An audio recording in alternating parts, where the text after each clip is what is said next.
Hello everyone, welcome back to Amalgam Bishwa. Ngasi ana utkadawriba city along the smaina crack labs yam thiba aduga color na sumen ba yadaba adugi timing du da akhona akhoi heisaba talent sijinaraga karam haina phajaba mong da falang son thokpa yaba ke habaki haipatang videos ten takpa ma uchake mayam loi fo miyeng tamina si final result to phajai ana igi oina di khanchai mayam phajade comment adum haibiro aduga loi fo miyeng tamina se siki akhoi ki room ge theme se gray monochrome oibane ado room se gray ne aduga kona crack lakpa sida na traga top design akhoi ki tawri pasing se loi puna mak gray shade to oiga to gray aduga hadi darker shade hairagana dark gray sida is the video da yam dark oina uriba black oina uri se black na te gray ne ko aduga siga is da dum medium tone highlight adu tawraga dum sanaga doribane aduga aina ngasiki video se sigi se mayamna nungaibi hana khanbiragati aigi channel asibu mayam subscribe tawsanbiramo aduga adum ai asigumba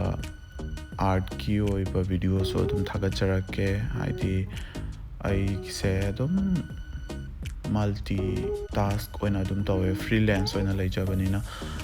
karigumba kanda aigi channel se karigino na mayamna adum hangakpa du dai confuse oibasu yawe do asum asiki video se yengna mayam haipetang adum tamina se habdi aigi amalgam habse sigi se adum mix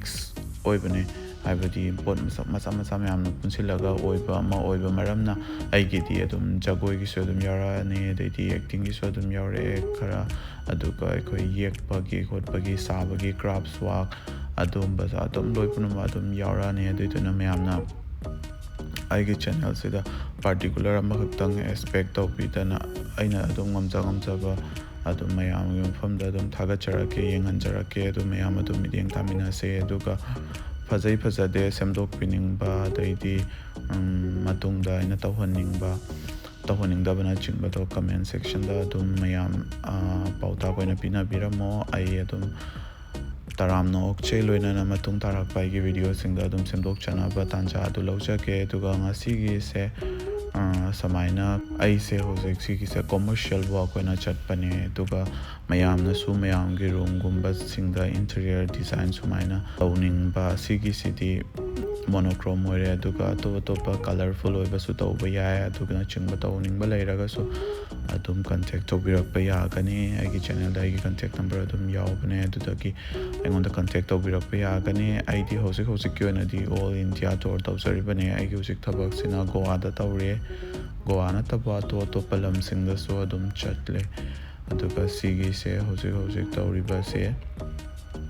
repair haiba tare aina mamangda di mayam ka tawkhre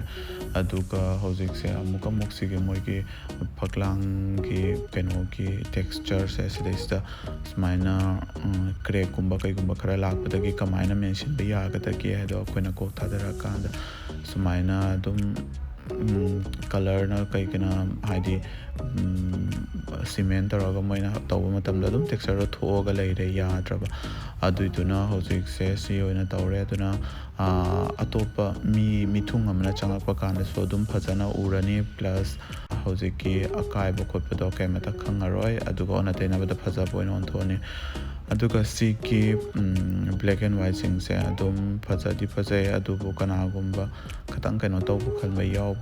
yaurakadra na khanba gi kitang colorful add tawbo ina mamangi da so ina flower do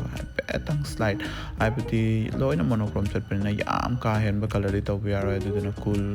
color tone sida select tawjaraga ina smaina lei macha khara hapchale sina aina hena aiki sida lei massage mana tahalai basa si se hena phaja thon gadra na khanjabagi smai tawbane atopa singda uchek na chaba mahaido kari kaupano khangde adu hapasu yaukre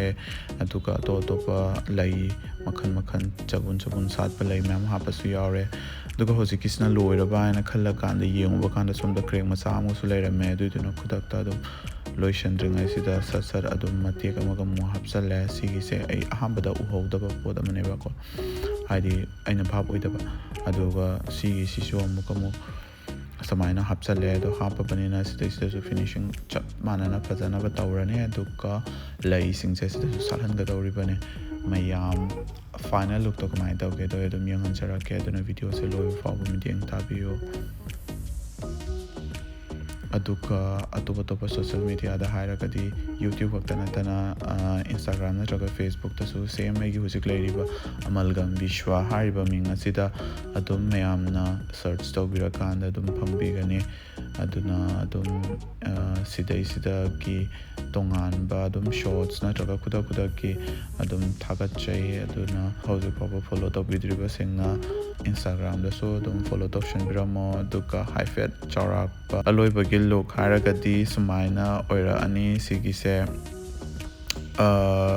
ꯃꯅꯥꯒꯨꯝꯕꯁꯤꯡꯁꯦ ꯌꯥꯝ ꯁ꯭ꯇꯥꯏꯂꯥꯏꯁ ꯑꯣꯏꯕ ꯃꯑꯣꯡꯗ ꯑꯣꯏꯅ ꯑꯣꯏꯔꯦ ꯑꯗꯨꯝ ꯔꯤꯌꯦꯂꯤꯁꯇꯤꯛꯇꯒꯤ ꯈꯔꯒ ꯍꯦꯟꯅ ꯈꯤꯇꯪ ꯁ꯭ꯇꯥꯏꯂꯥꯏꯁ ꯑꯩꯗꯤ ꯐꯖꯍꯜꯂꯤꯉꯩꯒꯤꯀꯣ ꯍꯥꯏꯗꯤ ꯊ꯭ꯔꯨ ꯑꯥꯔꯠ ꯑꯩꯈꯣꯏꯅ ꯑꯗꯨꯛꯀꯤ ꯃꯇꯤꯛ ꯐꯖꯍꯟꯕ ꯉꯝꯃꯤꯉꯩꯒꯤ ꯑꯗꯨꯝ ꯐꯖꯩꯅ ꯈꯟꯖꯩ ꯑꯗꯨꯅ ꯃꯌꯥꯝ ꯁ꯭ꯋꯥꯏꯗ ꯇꯦꯟꯁꯤꯟꯖꯔꯛꯀꯦ ꯚꯤꯗꯤꯑꯣꯁꯦ ꯂꯣꯏꯕ ꯐꯥꯎꯕ ꯃꯤꯠꯌꯦꯡ ꯇꯥꯕꯤꯕꯒꯤꯗꯃꯛꯇ ꯃꯌꯥꯝ ꯄꯨꯝꯅꯃꯛꯄꯨ ꯍꯥꯏꯅꯤꯡꯉꯥꯏ ꯂꯩꯇꯅ ꯊꯥꯒꯠꯆꯔꯤ ꯉꯁꯤꯒꯤ ꯚꯤꯗꯤꯑꯣ ꯑꯁꯤꯒꯤ ꯑꯣꯏꯅꯗꯤ ꯃꯇꯥꯡ ꯑꯁ꯭ꯋꯥꯏꯗ ꯑꯗꯨꯝ ꯇꯦꯟꯁꯤꯟꯖꯔꯛꯑꯒꯦ ꯃꯇꯨꯡꯗꯁꯨ ꯁꯤꯗꯒꯤ ꯍꯦꯟꯅ ꯅꯨꯡꯉꯥꯏꯕ ꯚꯤꯗꯤꯑꯣ ꯑꯗꯨꯝ ꯄꯨꯗꯨꯅ ꯂꯥꯛꯆꯒꯦ Till then, bye bye and Happy New Year 2026 in advance.